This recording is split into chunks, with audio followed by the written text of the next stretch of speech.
When it will begin, God Mother will separate the earth from the heavens.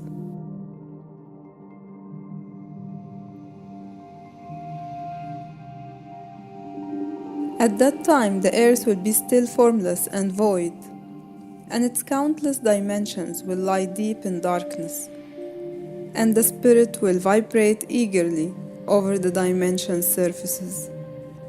God Mother will chant, light, and the spirit will enter several dimensions and they will shine. That's how light will come into being. God Mother will inspect the light and smile, since it will work. And she will distinguish between dark and bright dimensions. God Mother will call the illuminated dimensions knowable, and the dark dimensions she will call unknowable. Cosmic dawn will follow cosmic twilight, one cosmic day.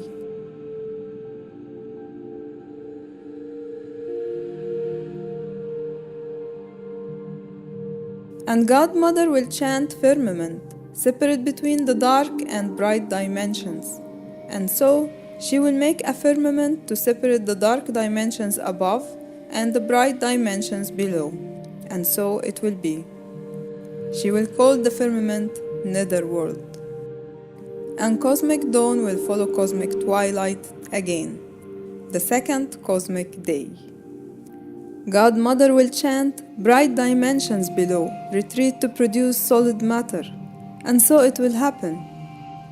God Mother will call the realm of solid matter universe, and she will call the realm where the light will retreat ether, and so the universe and netherworld will exist, separated by ether, and God Mother will inspect it and smile since it will work.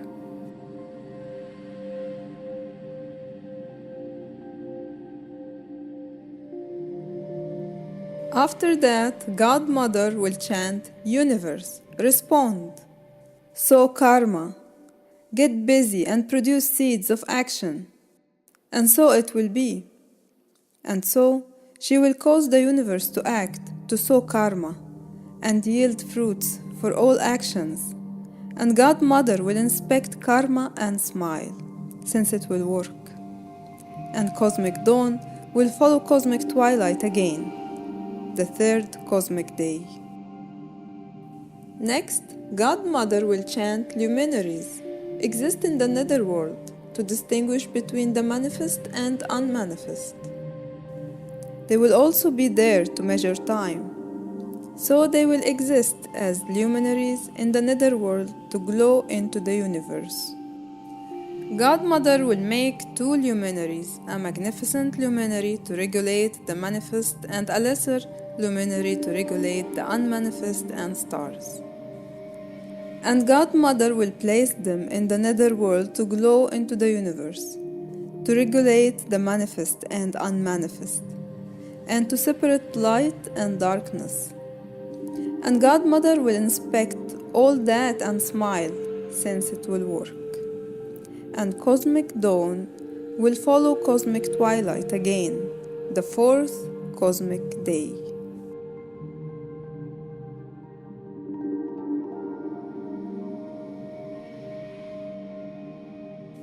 Thereafter, God Mother will chant dragons, giant souls, swarm the dark realms.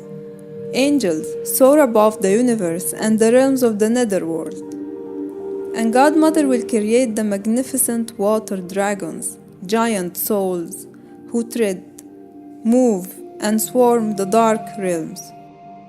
And she will create angels, and she will inspect them and smile, since all of them will work. And God Mother will greatly admire them, as mothers do, and she will address them, reproduce, increase, and fill the dark realms. And the angels will increase in the realms of the netherworld. And cosmic dawn will follow cosmic twilight again, the fifth cosmic day.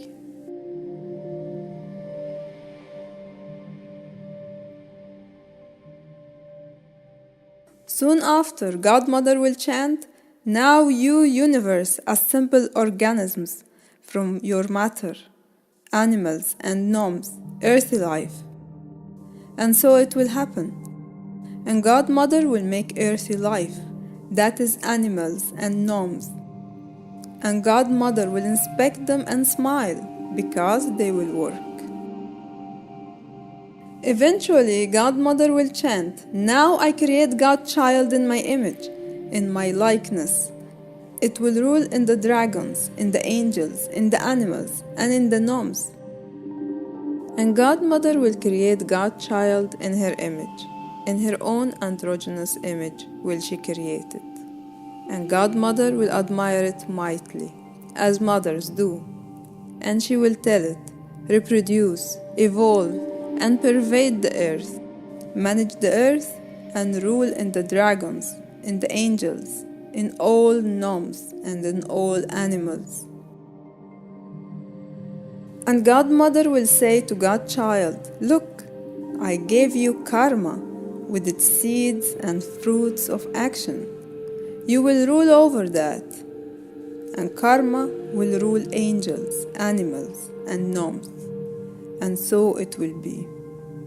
And God Mother will inspect all that she will have done and smile mightily, since all of it will work splendidly. And cosmic dawn will follow cosmic twilight once again, the sixth cosmic day. By then, the heavens, the netherworld, the universe, and all their crowds will be finished.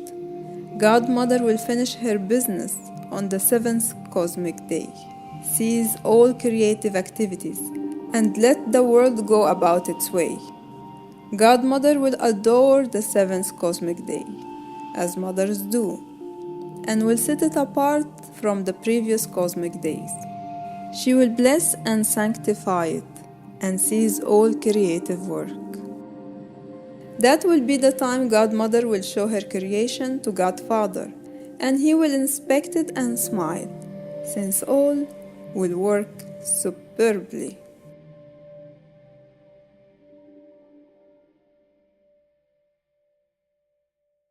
That's how our divine parents will conceive the heavens, netherworld, and universe, and all its crowds in 6 cosmic days. But nature will be still waiting to flourish on planet Earth, and plants will wait to sprout because our divine parents won't have inspired nature yet, and God-child's soul will be still missing to serve nature. Hence, our divine parents will cause energy to rise from the depths of the ether and produce stardust. And from that stardust, they will mold God-child's soul and breathe spirit into it. It will be a living, inspired soul.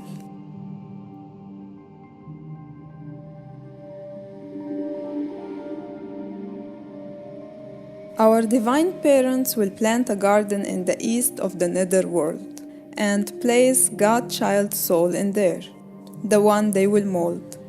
There our divine parents will cause trees to spring from stardust, which shall induce in God-child's soul a craving for experience. In the middle of the garden they will plant the tree of life and the tree of discernment of function and dysfunction.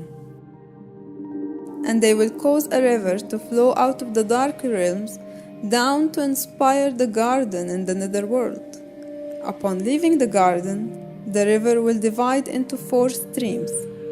The title of the first is the scattering one, which flows around twisting earth, a land plentiful with gold. The gold of this earth is functional, and it bears amber and the stone of onyx. The title of the second river is the bursting one. It circles black earth. The title of the third river is the rapid one, which flows in the east of the earth of steppes. And the fourth river has the title the resting one. And our divine parents will place God-child soul in the garden of delight to serve and guard it. And they will instruct God-child soul, enjoy all trees in this garden, except the tree of discernment of function and dysfunction. When you eat from that, you will become mortal. And God's child's soul will be perfectly happy, since its divine parents will love it unconditionally, and it will enjoy the beauty and meaningfulness of the garden. But the garden's beauty will be all it will know, and the love of its divine parent will be all it will wish. After some time, our divine parents will think, God's child's soul isn't functional, wrapped up in itself like that. How can it perceive and experience adventures in the universe we made? How can it get a life? Let's make a medium with which it can face experience.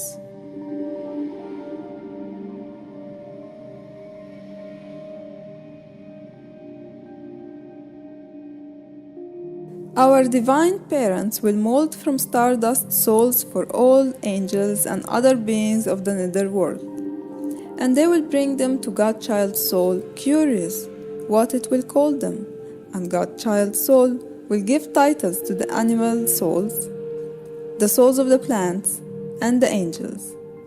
But for God's child's soul, our divine parents won't find a medium with which it can face experience.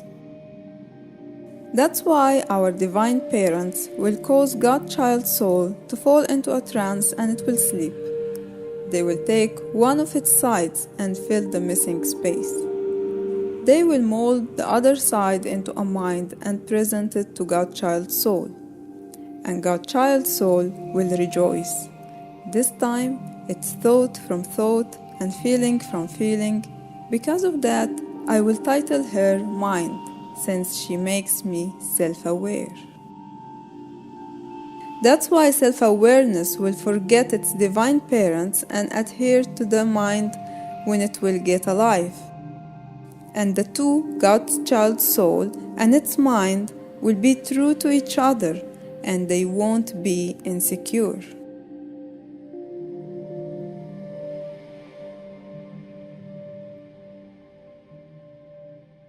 Soon, the drive to experience, the most subtle mental force our divine parents will make, will tease God's child's mind.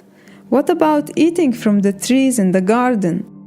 And the mind will answer, we eat from all of them except that one in the middle of the garden. Why so, darling? If we eat from it or touch it, we will become mortal. Mortal, maybe, but you won't die eating from it. The drive to experience will tell the mind, trust me, Godmother knows that the day you will eat from that tree, you will be able to perceive and discern function and dysfunction like her. Imagine what you could do with that. And the mind will realize that the tree enables experience and perception for which the eyes yearn, and that it induces craving for mystery, and that will make the mind take the fruit of knowledge and eat it. It will give it to God's child's self-awareness, and it will eat too. And perception will come to life, and they will realize their drive to experience, and they will take the leaves from the tree of life and use them to cover their drive. It won't take long until God's child's soul and its mind will hear the voice of our divine parents strolling in the garden in the spirit of the day, and they will withdraw themselves from the face of our divine parents and hide in the tree of life. Where are you? Our divine parents will call God's child's soul. I heard your voice in the garden, it will reply, but I'm scared. Since I perceive, so I withdraw. Who made you realize you can perceive? They will ask. Did you eat from the tree we told you not to eat from? The mind which you gave me made me yearn for knowledge and experience, and so I tasted it. God's child's soul will answer, and our divine parents will ask the mind, what did you do? And the mind will answer, the drive to experience teased me into tasting knowledge.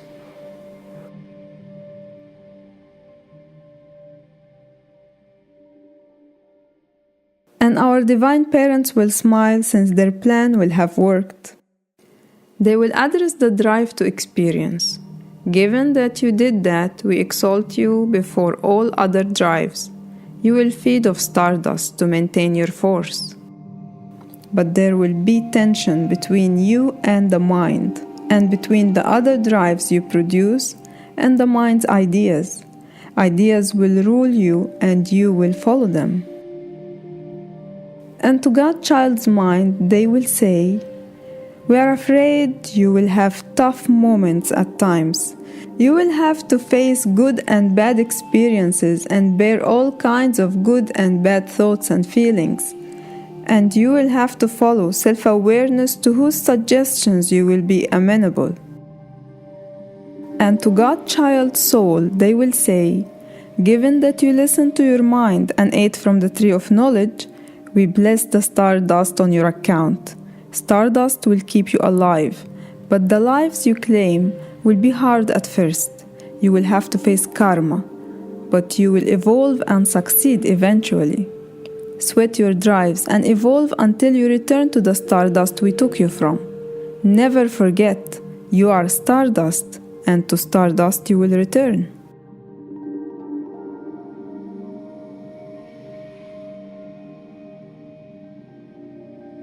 God's child soul will title its mind the one who manifests, since she will be the mother of all experience.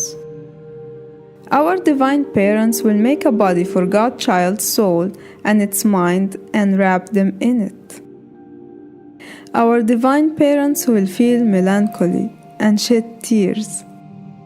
God's child's soul was one with us and discerned function and dysfunction like we did, they will say.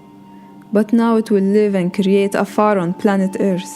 Remember how it ate from the tree of life and lived with us in the netherworld. And so our divine parents will allow God's child's soul to leave the garden of delight and get a life on planet Earth to serve the stardust from which they will have made it. Thus, God's child's soul will incarnate. And in the east of the garden of delight will rise the cherubim and a blazing, self-turning sword to illuminate the path back to the tree of life.